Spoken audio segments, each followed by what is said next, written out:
Dandadan Season 1 Complete Recap. Let's get into it. After a bad breakup, Momo Ayase defends a loner student from bullies. They argue over an occult magazine, with Momo believing in spirits and the student in aliens. They challenge each other. Momo visits an abandoned hospital to contact aliens, while the student explores the tunnel for spirits. Both are proven right.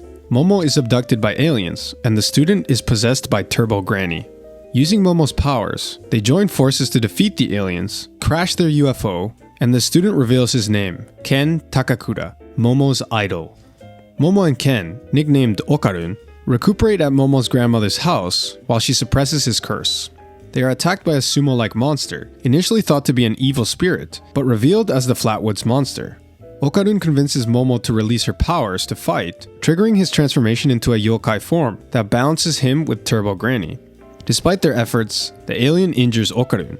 Momo baits it into letting them exit the gate, using a talisman to burn it and freeze them. Exhausted, she passes out, allowing Turbo Granny to fully possess Okarun. Momo's grandmother, spirit medium Seiko, arrives and incapacitates the possessed Okarun. After waking, Momo finds Okarun safe in the shrine and explains his curse and her new psychokinetic powers to Seiko. Seiko reveals that Turbo Granny fused with a stronger crab spirit in the tunnel and warns against fighting it. Undeterred, Momo insists on helping Okarun. Seiko advises them to train in the outskirts, where the spirit's power is weaker. When Turbo Granny demands they fight her in the tunnel by threatening to kill more people, they get dripped out and head for the tunnel. Once there, Momo and Okarun plan to lure Turbo Granny to the outskirts, but are cornered as she removes Okarun's curse. Momo distracts her with a game of tag, allowing Okarun to reclaim the curse. They flee but are pursued by Turbo Granny, the crab spirit, and corpses. Momo lures Turbo Granny onto a speeding train, which crosses into the outskirts. With Seiko's help, they defeat her and seemingly break the curse. Later, they honor the spirits and learn Turbo Granny's tragic backstory. After, Momo's kind words leave Okarun elated. As Momo and Okarun bond at school, Momo's friends misinterpret them as a couple after an accidental kiss, causing a quarrel. Embarrassed, Okarun heads to the bathroom, making a startling discovery, and tries to talk to Momo but is turned away. After school, Momo overhears a student mocking Okarun and uses her powers to injure her. Okarun then reveals that although he retrieved his banana, he's now missing his balls.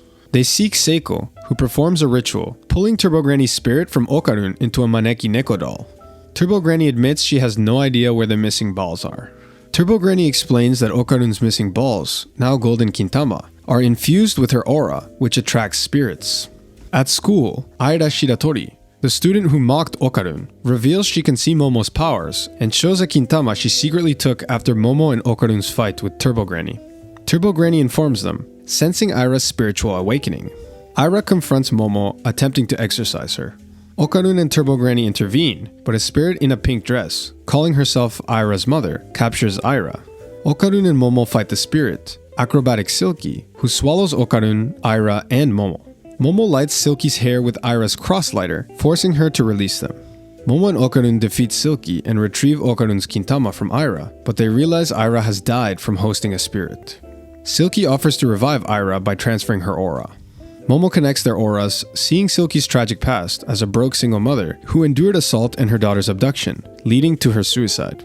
Wandering as a spirit, she vowed to protect a young, grieving Aira by transforming into acrobatic Silky. Aira revives, and Momo tearfully witnesses Silky's regret. Aira comforts her, praying for her peace and vowing never to forget her. Despite being saved, Aira believes Momo is a demon controlling Okarun, frustrating Momo. Turbo Granny reattaches Okarun's kintama. At school, Momo grows uneasy when Okarun splits off and sees him atop Aira.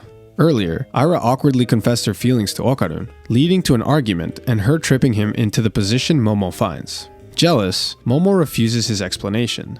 Okarun later notices flooding and disappearing classmates, realizing with Aira they're trapped. The Serpoians return, capturing Okarun and incapacitating Aira, who awakens acrobatic Silky's powers to save him from experimentation. Aira battles the mantis shrimp and Serpoians as a naked Okarun joins her.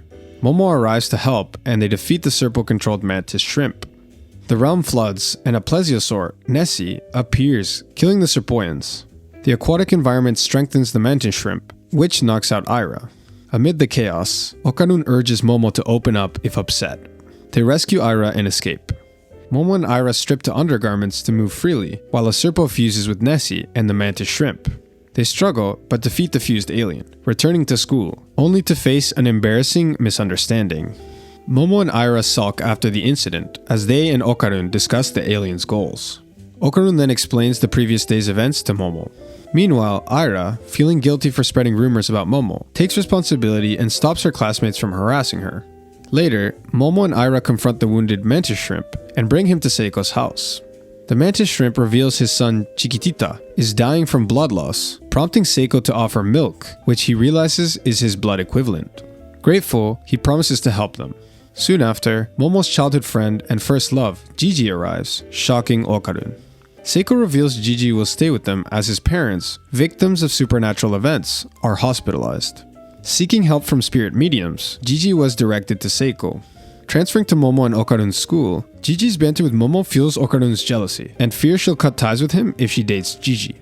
Leaving them, Okarun spots a sentient anatomical model, Taro, and calls Momo. She notices a shiny object under Taro's groin, thinking it's Okarun's Kintama. With Gigi, they chase Taro to a junkyard, where Taro's love for another model named Hana inspires Okarun to fight for Momo.